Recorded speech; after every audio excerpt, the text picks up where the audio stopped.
Have you ever walked into a room full of family, expecting love and warmth, only to hear whispers of deceit behind your back? That's what happened to me. And that moment turned my entire world upside down. Subscribe to the channel and comment where you're watching from, because this story is about to take you on an emotional journey you won't soon forget. My name is Margaret Maggie Sullivan, 52 years old, living in a quiet suburb outside Chicago, Illinois. I've never been one to seek the spotlight, but I've always taken pride in holding my family together. As the youngest in a big, chaotic clan, I grew up amid noisy gatherings where we crowded around long tables, sharing stories of jobs, kids, and dreams over plates of home-cooked food. My mother, Eleanor, the strongest woman I've ever known, was the thread that tied us all. When she passed away 3 years ago at 78, I vowed to keep her traditions alive no matter the cost. I planned birthdays, Thanksgivings, even dipped into my own savings from my freelance graphic design work to rent venues. Not everyone appreciated it. My cousin Laura grumbled about costs, and my brother Daniel teased I was too serious about reunions. I brushed it off, thinking it was just banter, but maybe I missed the cracks forming beneath the surface. The day of our annual family gathering arrived hosted at a cozy restaurant downtown. I'd spent weeks coordinating with my Aunt Ruth to pick a menu of roast beef and mashed potatoes, Mom's favorites, and decorating tables myself with mason jars of white daisies, the flowers she used to grow in her garden. Aunt Ruth suggested the venue, but I covered most of the bill scraping funds from my unsteady design gigs. I wore a simple navy dress, modest but thoughtful, wanting to show I cared. In my mind, that night would be perfect. We'd raise glasses, honor Mom, and remind each other that family is forever. The restaurant buzzed with chatter as I arrived early to check details. The scent of roasting meat and fresh bread mingled with the clink of wine glasses from the bar. I adjusted the daisy jars, placed handwritten name cards at each seat. My siblings, cousins, aunts, uncles, and a gaggle of kids, about 30 in all, would soon fill the space. I'd even invited my brother Daniel, whom I hadn't seen much in years, but remembered as a loud, funny guy. My heart raced, picturing the laughter and stories we'd share. As folks trickled in, I greeted them with hugs, asking about their lives. Aunt Ruth complained about her new boss. Uncle George bragged about a golf swing, and the kids darted around sneaking bread rolls. It felt right, like Mom was watching over us. But then I spotted Daniel in the corner, whispering with Laura, both glancing my way. I shrugged it off, thinking it was just talk. I still had a speech to prepare, thanking everyone and sharing a story about Mom to kick off the night. Dinner began, plates passing hand to hand. I stood tapping my glass with a spoon. The room quieted, and I started, "Thank you all for being here. Mom would love seeing us together like this." I was about to share how she taught me to bake apple pie when Daniel cut in, his voice sharp as a blade. "Together? Sounds nice, Maggie," he said, smirking. "Why don't you tell everyone how you're managing the family's money?" The room went silent. Forks froze mid-air. My stomach dropped. Family money I'd paid for this night myself, every cent from my work. I forced a laugh, hoping it was a joke. "Daniel, I don't know what you mean." "Come on." He leaned back in his chair. "Word is you're hoarding a chunk of Mom's savings, playing the hero while the rest of us get nothing. I heard it from a buddy at the bank." Laura nodded, lips pressed tight. I froze, gripping the table's edge. Mom left a small sum, barely enough for her funeral. I hadn't touched a dime beyond that. But Daniel's words spread like wildfire, and I felt the room's doubt. Uncle George frowned, asking, "Is that true?" Maggie, Aunt Ruth, stayed quiet, eyes narrowed. The daisies looked wilted, the air heavy. I wanted to scream, but I just stood there, my perfect night crumbling. Something was deeply wrong. Daniel's accusation wasn't just a mistake. I was about to uncover a betrayal that cut deeper than I could imagine. The silence in the restaurant was suffocating, like the air had been sucked out by a vacuum. Daniel's words hung there accusing me of hoarding Mom's money, and every eye in the room bored into me. My navy dress felt too tight, the daisy jars on the tables mocking my efforts to honor her. I wanted to vanish, to melt through the floor and escape the stairs, but I couldn't let a lie stand unchallenged. "Daniel, that's not true," I said, my voice shaky, but loud enough to carry. "I paid for this gathering myself, every cent from my freelance design work. Mom left $10,000, just enough for her funeral. I've got receipts to prove it." I scanned the room, desperate for the truth to shift the tide. Uncle George shifted in his seat like he might speak. Aunt Ruth watched me, her gaze wavering, but silent. Laura, nodding along with Daniel, pursed her lips as if she knew something I didn't. The kids mashed their potatoes, oblivious, but the adults hung on every word. Daniel leaned forward, elbows on the table, his face a mix of confidence and something colder. "Really, Maggie? Then why'd I hear from a buddy at the bank you're sitting on a big pile from Mom's estate? You play the struggling designer while the rest of us scrape by." His tone was light, but his eyes were sharp, like he'd been waiting to spring this trap. My face burned, a flush creeping up my neck. A buddy who show me proof. "Daniel," I snapped, my hands trembling. "Look around, food decorations, I paid for it all. You think I'm swimming in cash?" I gestured at the room, the neatly set tables, the roast beef now cooling on plates. Laura jumped in, her voice dripping with fake concern. "Maggie, we just want clarity. You've handled Mom's estate since she passed? We haven't seen papers. Maybe it's a misunderstanding." She glanced around, fishing for support. Uncle George cleared his throat. "If it's a mix-up, just explain, Maggie," he said, his tone reasonable, but his eyes probing. Aunt Ruth's stare stayed suspicious, her silence louder than words. I couldn't believe it. This was my family, the people I'd driven to the shop when their cars broke down, cooked for when they were sick, rallied for every holiday. And now they believe Daniel I wanted to flip the table, scream in their faces, but that'd make me look guilty. I took a deep breath, forcing calm. "Let's get this straight," I said, locking eyes with Daniel. "If you've got proof, show it now." "I'm not standing here for you to smear my name." The room stayed quiet, waiting for his move. Daniel shrugged, a lazy grin on his face. "I don't carry papers, Maggie. But my source is solid. You're tight with Mom's lawyer, Mr. Peterson, right? Maybe you two cut a deal." His words hit like a punch, twisting everything. My chest tightened. Mr. Peterson, a family friend, had helped me settle Mom's estate, nearing 70, honest as the day is long. The idea I was tight with him was absurd, and it stung. Daniel wasn't just after money, he was painting me as a schemer, a traitor to the family I'd fought to hold together.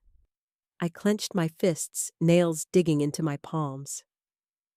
"That's ridiculous," I said, my voice low but firm. "Mr. Peterson did his job." "You're reaching, Daniel. If you're so sure, call him. Let's hear it." I stared him down, daring him. Uncle George spoke up. "Maggie, if there's nothing to hide, show us the papers. Clear this up."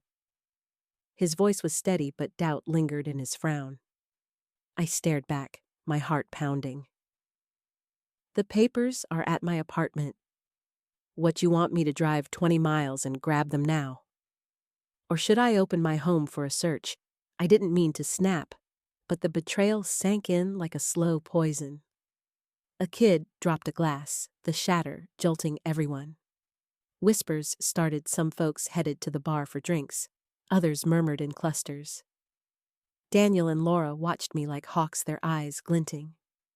The gathering was over, my vision of a perfect night in ruins. I grabbed my purse, the weight of it grounding me, and stormed outside. The cold Chicago air slapped my face, biting through my dress. I slid into my car, hands gripping the steering wheel, too angry to cry. Daniel's words echoed, a big pile from Mom's estate. Where did this come from?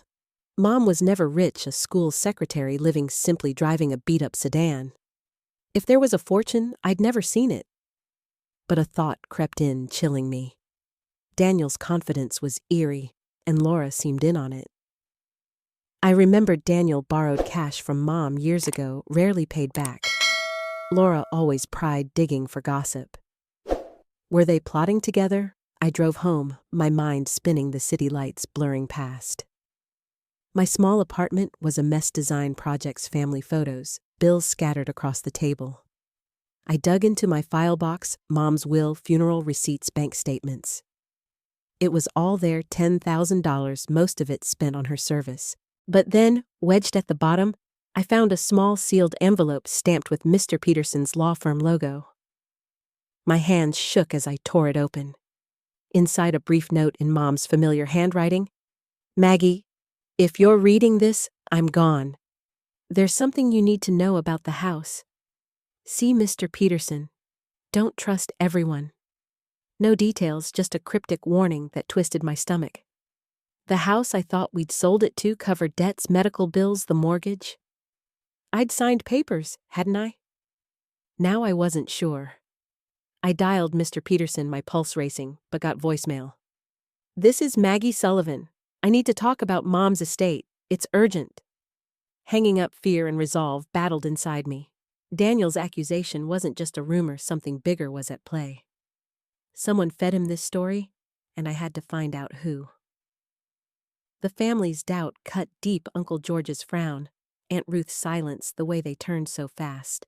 I'd poured my heart into this night, into keeping us whole, and they'd shredded it. But I wouldn't stay quiet. Daniel and Laura had started this, and I'd finish it. How deep did the lies go, and what would it cost me to expose them? I paced my apartment, the note clutched in my hand. Mom's words, "Don't trust everyone," burned like a brand. I thought back to family dinners, the laughs, the chaos, and wondered who'd been hiding what. Daniel's smirk, Laura's sly nod, had they planned this all along? My design work barely kept me afloat. I'd drained savings for this night. Yet they painted me as greedy. I sank onto the couch, staring at a photo of Mom, her warm smile, gray hair framing her face, standing in her daisy garden.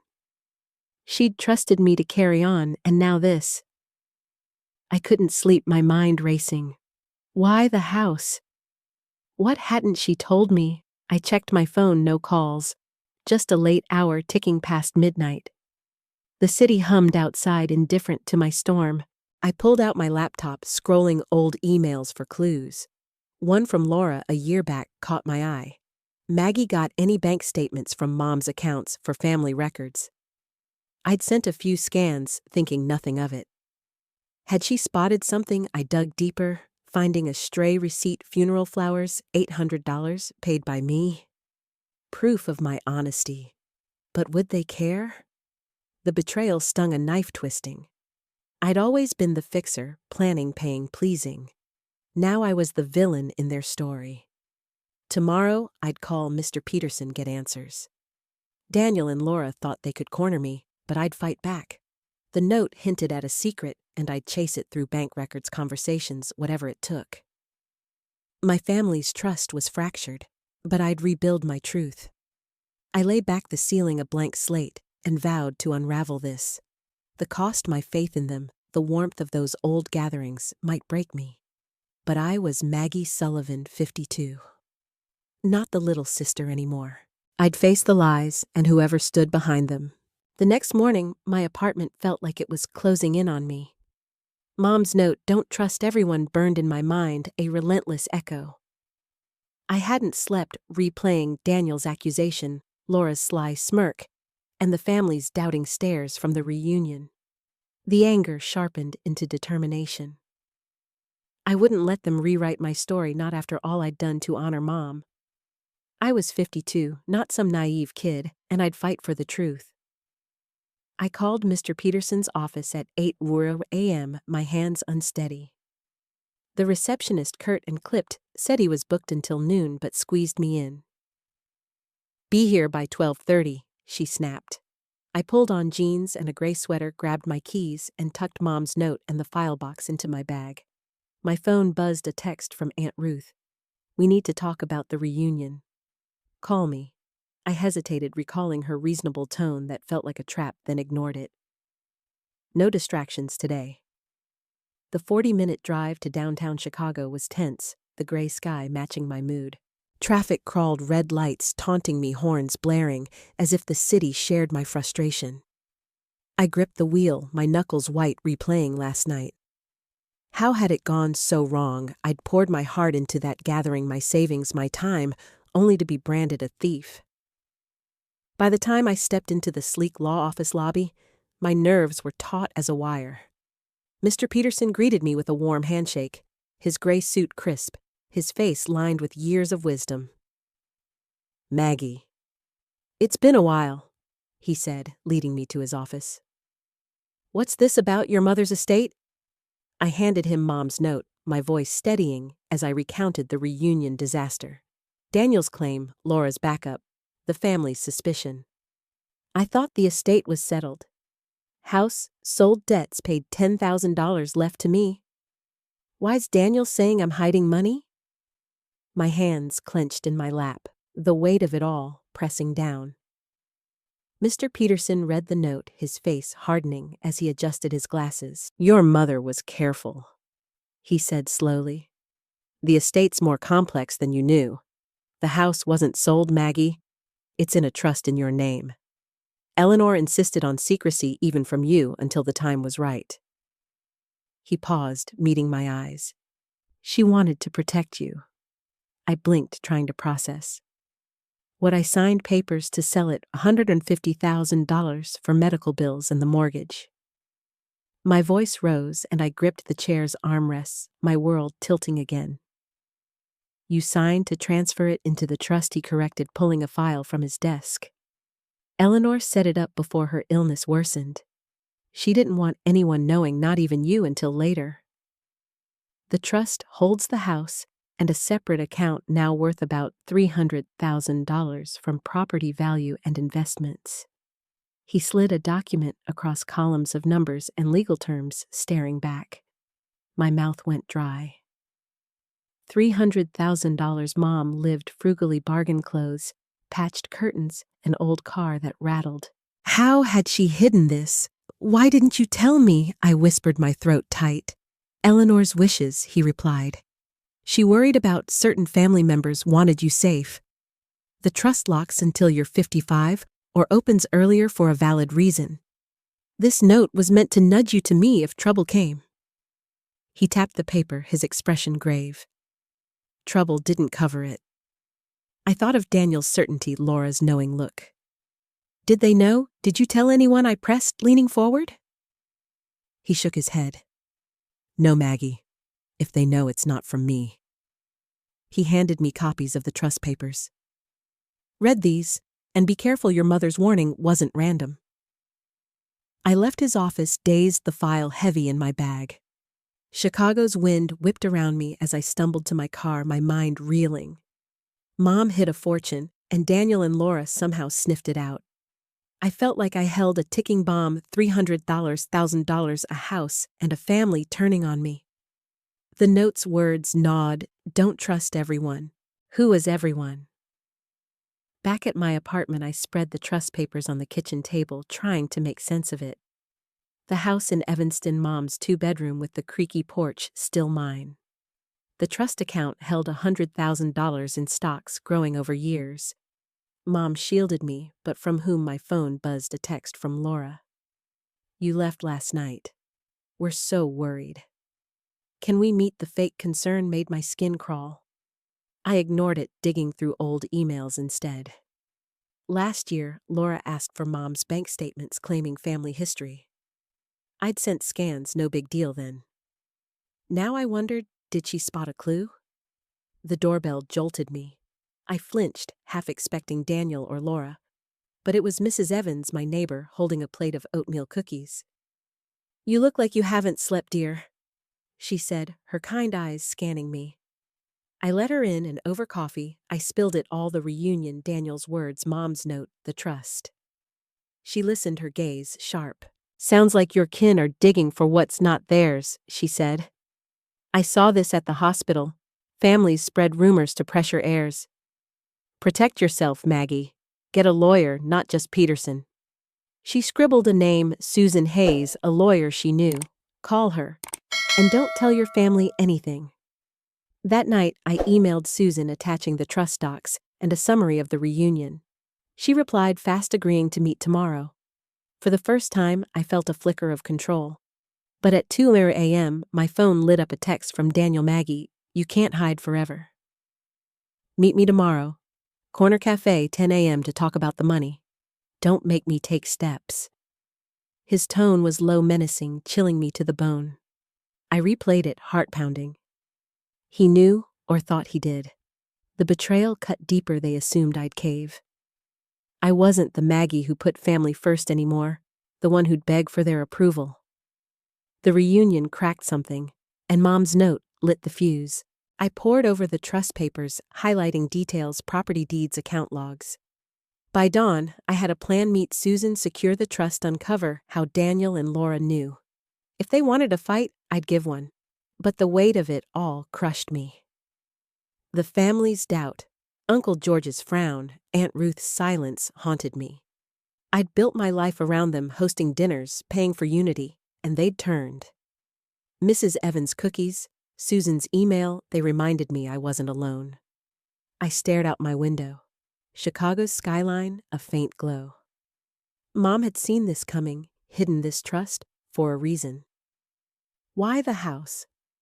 Had I missed other signs? I recalled Daniel's old habits, borrowing Mom's cash, dodging repayment, and Laura's nosy questions about extra accounts. Were they in this together from the start? I dug deeper, flipping through bank statements I'd sent Laura. One line jumped out: a $5,000 transfer to E. Sullivan Trust. I'd thought it was a typo, a glitch. Now it clicked: a thread to the trust. How had Daniel gotten more? My mind raced. Maybe he'd snooped, found mail, talked to someone. I needed answers.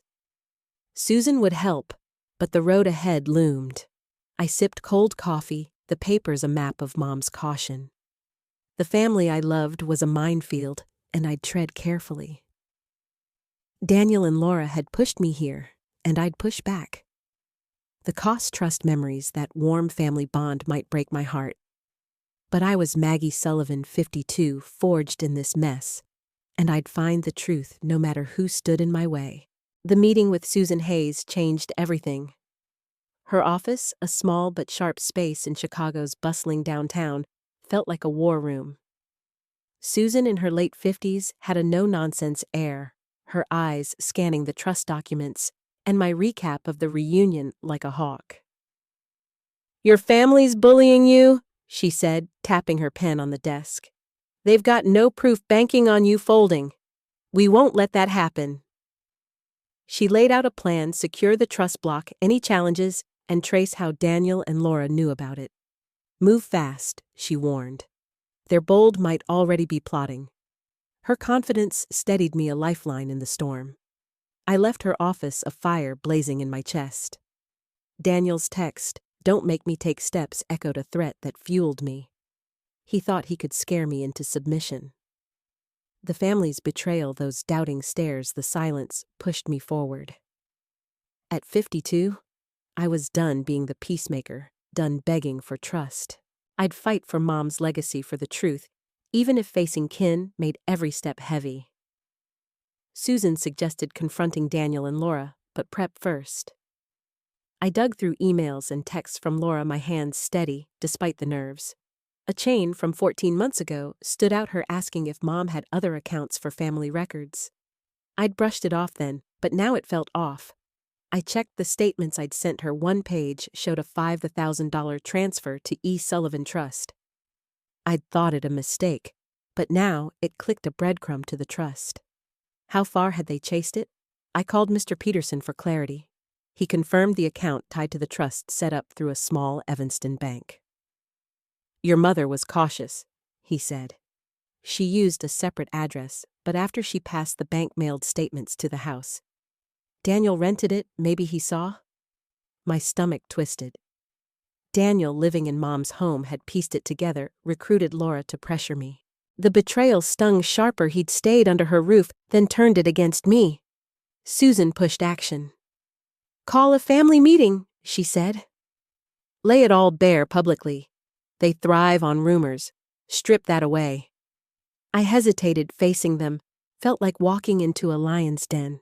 But she was right.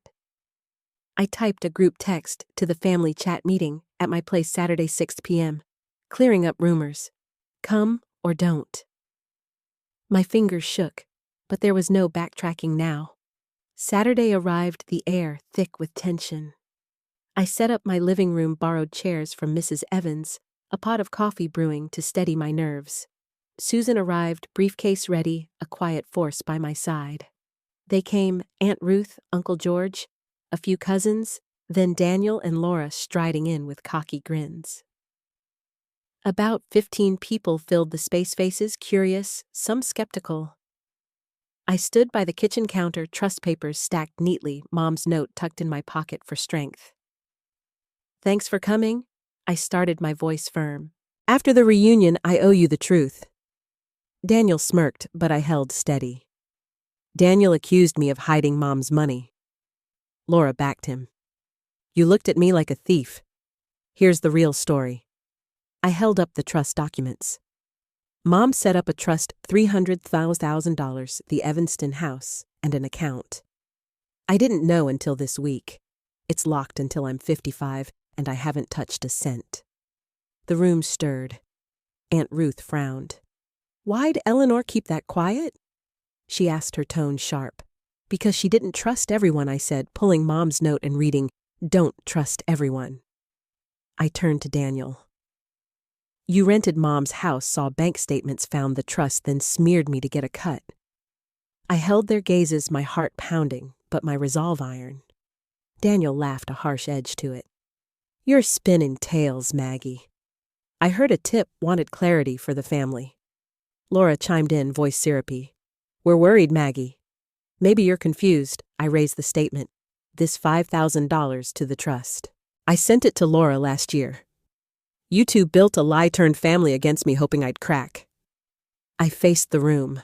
I didn't hide anything. They did. I let the words land, watching their faces shift, doubt, surprise, unease. Chaos erupted. Uncle George snapped at Daniel. Explain yourself. Aunt Ruth turned on Laura. Is this true? Laura stammered. Just a mix-up. Daniel growled. You can't prove I did anything wrong. Maggie Susan stepped in, her voice cutting like steel. Slander's wrong, Daniel. Keep this up, we'll sue for harassment and fraud. She slid a cease and desist letter across the counter, her eyes locked on his. Daniel's face flushed, then paled. Laura grabbed her bag, muttering about leaving. I pressed on. One more thing. I'm considering a scholarship in Mom's name, the Clara Sullivan Fund for kids to attend college. I need time to plan, but you won't see a dime after this. My voice held steady, and clear, a weight lifting off my shoulders. Silence fell. Uncle George nodded slightly, a flicker of respect.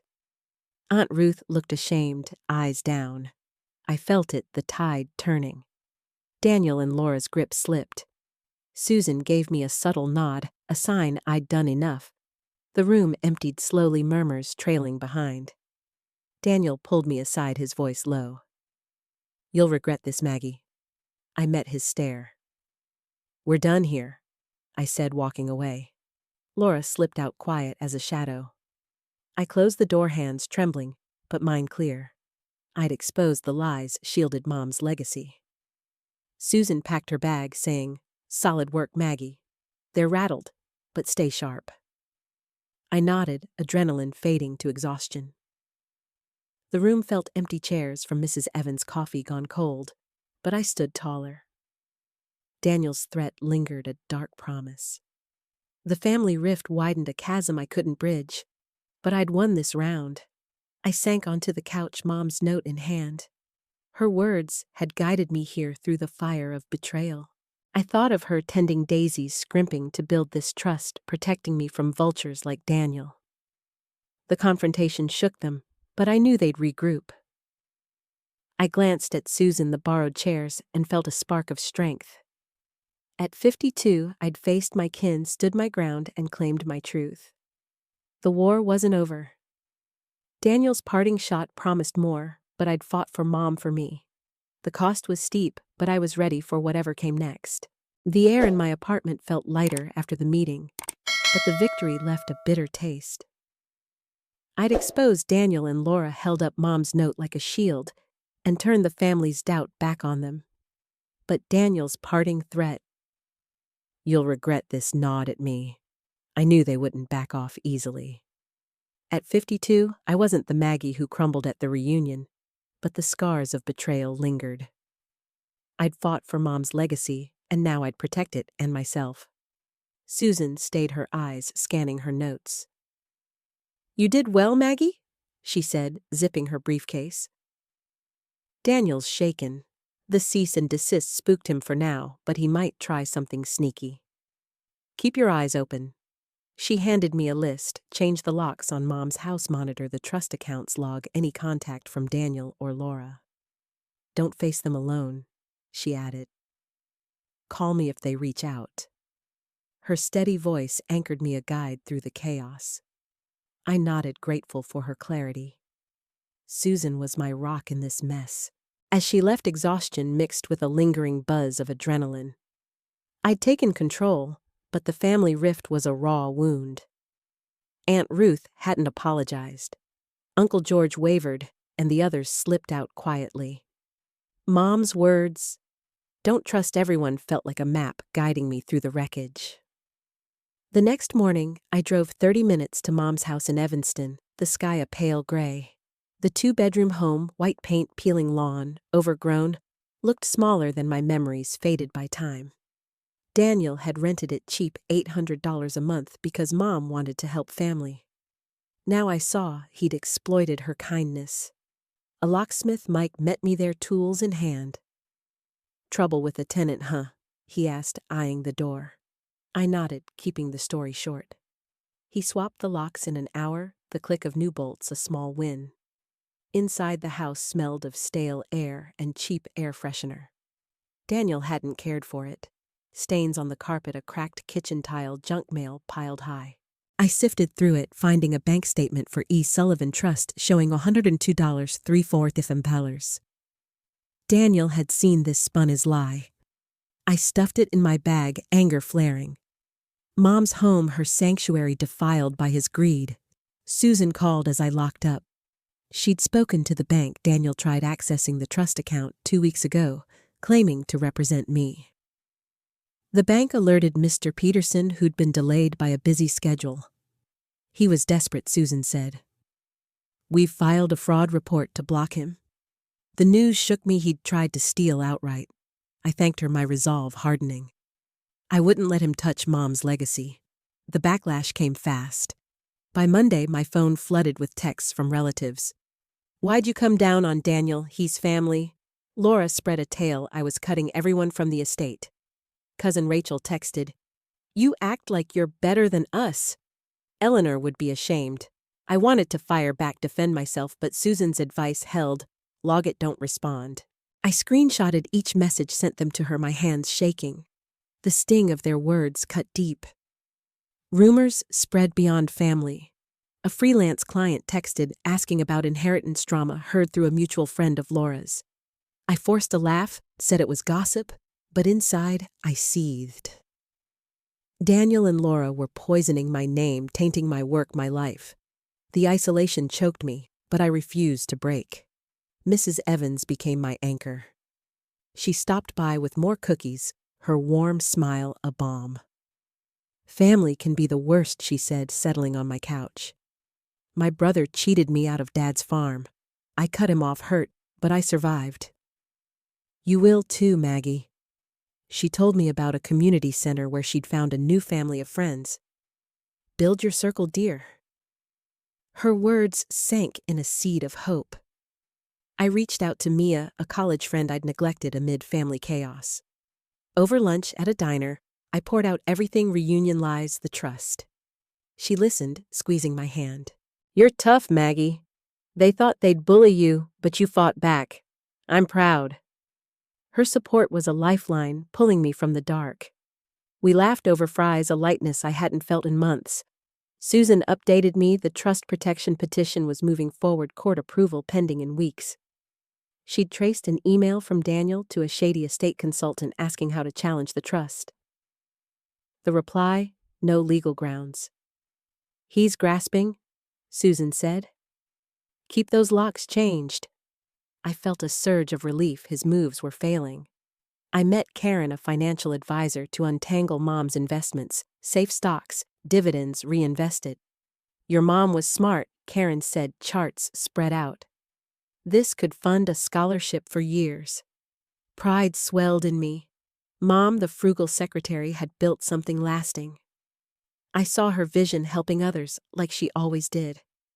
Daniel and Laura didn't quit.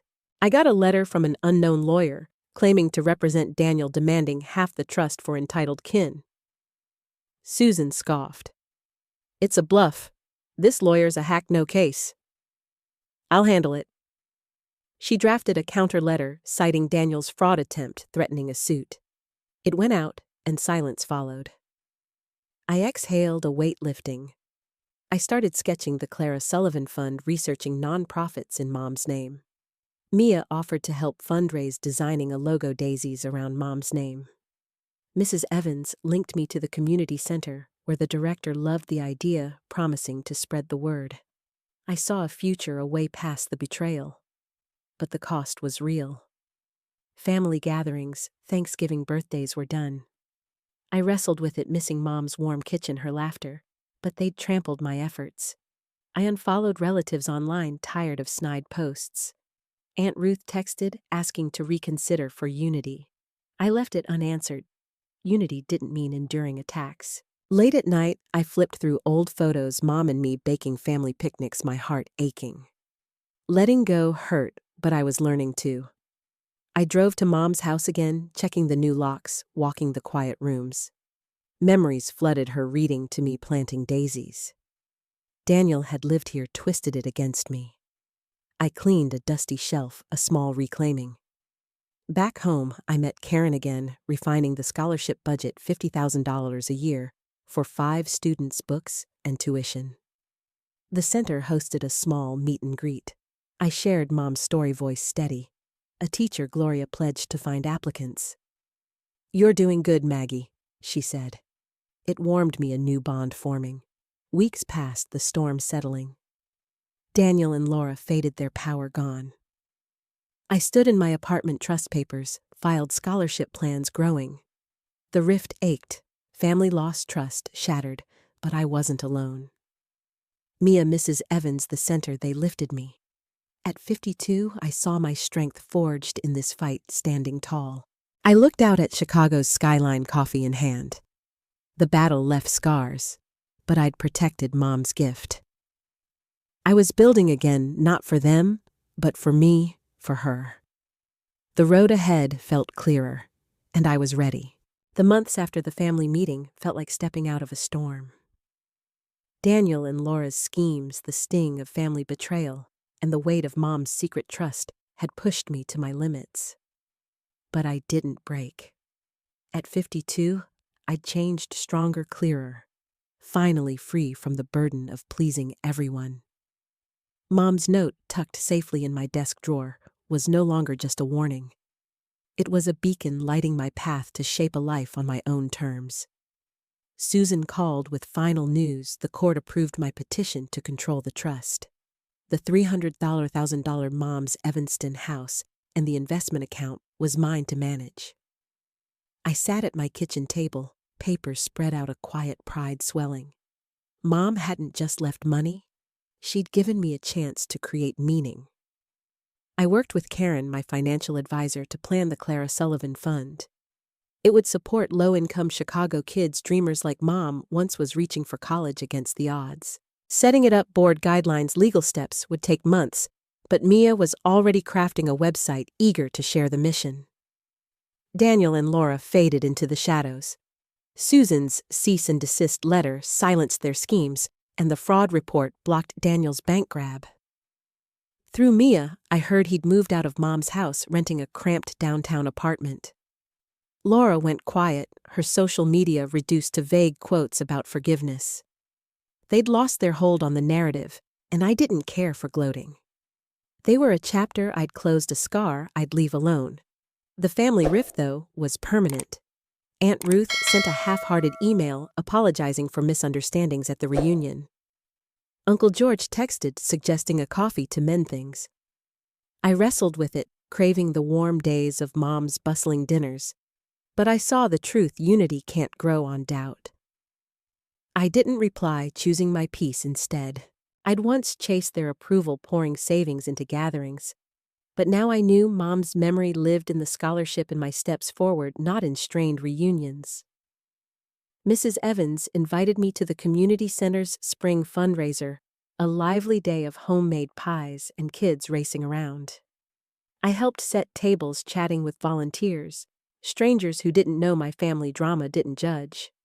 Gloria, a retired teacher, heard about the scholarship and lit up, offering to connect with Chicago schools for applicants.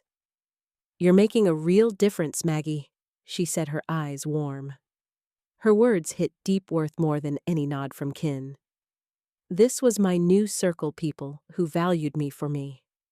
I rekindled my bond with Mia, a friend I'd let slip amid family chaos. We met at a diner, nibbling fries, talking dreams and plans, sidestepping the painful past. She dragged me to Lake Michigan one weekend, the cold waves lapping at our boots, the wind tugging my hair. Standing by the shore, I felt a rare calm. Betrayal lies the loss of family. They lingered, but no longer chained me. I was Maggie Sullivan, 52, not just a daughter or sister, but a woman carving her own way. The Clara Sullivan Fund became my focus. I poured energy into it, meeting Karen to budget $50,000 a year for 5 students, covering tuition and books. I spoke at the community center, sharing Mom's story, a secretary, single mom, quietly building a future. Each step honored her, turning her secret into light. I hung her photo in my apartment, her smiling amid Daisy's gray hair, glowing, not a shrine, but a spark to keep going. Looking back, the reunion felt like a distant nightmare. That night, Daniel's accusation tore my world apart, made me think I'd lost everything. But I hadn't. I lost an illusion of family built on duty and fragile hopes. In its place, I found clarity, purpose, and allies who didn't demand I shrink myself. The pain of betrayal still hummed, a quiet ache, but it forged me, taught me to stand firm, to choose who deserved my trust. One evening, Chicago's skyline glowed outside my window. I sat with coffee, reflecting. I didn't need Daniel, Laura, or Aunt Ruth to define my worth. I didn't need a room of relatives to feel whole. Mom knew that her trust was a shield, but her note, "Don't trust everyone," was the strength she gave me, guiding me through the dark. The scholarship was a start. I'd keep building a life, a legacy, with people and causes I cherished. The city lights twinkled, and I smiled, certain of one thing: I was enough. This wasn't my end, but a door closing on their past. I'd walked through betrayal's fire, emerging brighter, not for them, but despite them. Sitting in my apartment, the Chicago skyline twinkling through the window on this quiet Sunday, June 1, 2025. I opened my journal, pen in hand, to reflect on a journey that shook me to my core. At 52, I'd walked into that family reunion expecting love and warmth, only to face Daniel and Laura's lies, their accusations of hoarding Mom's money.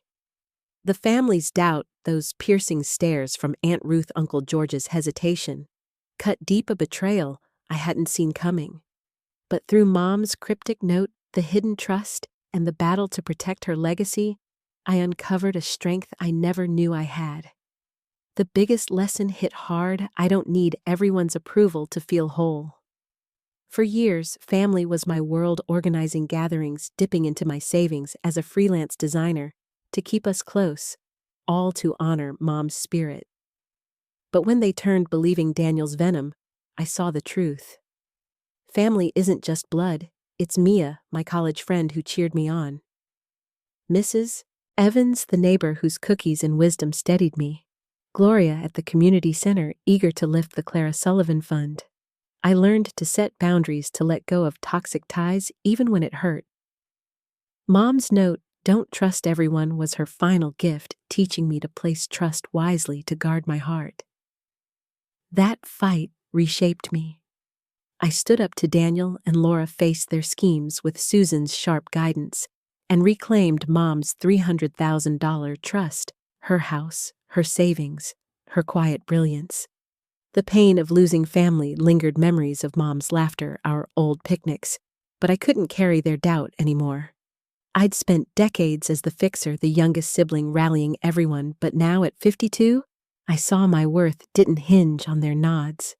Letting go was a wrench, a quiet grief, but it freed me to build anew. The Clara Sullivan Fund is taking shape, turning Mom's secret into hope for Chicago kids dreamers needing a boost to college, just like she once did. Each step, planning with Karen, brainstorming with Mia, pitching at the community center, honors her a legacy beyond the lies. I flipped back through my journal, tracing this road, the reunions shock, the late nights decoding the trust, the showdown where I held my ground. Betrayal left scars, a faint ache when I see old photos, but it forged resilience. I closed the journal, gazing at the city lights. I'm not the Maggie who begged for unity. I'm stronger enough on my own, supported by a chosen circle, not a forced one. Mom's lesson guides me: trust myself first. The fund is my start, a seed to grow, helping others as she would. The skyline glowed, a promise of tomorrow. This journey, raw, painful, triumphant, taught me to stand tall, to value my voice.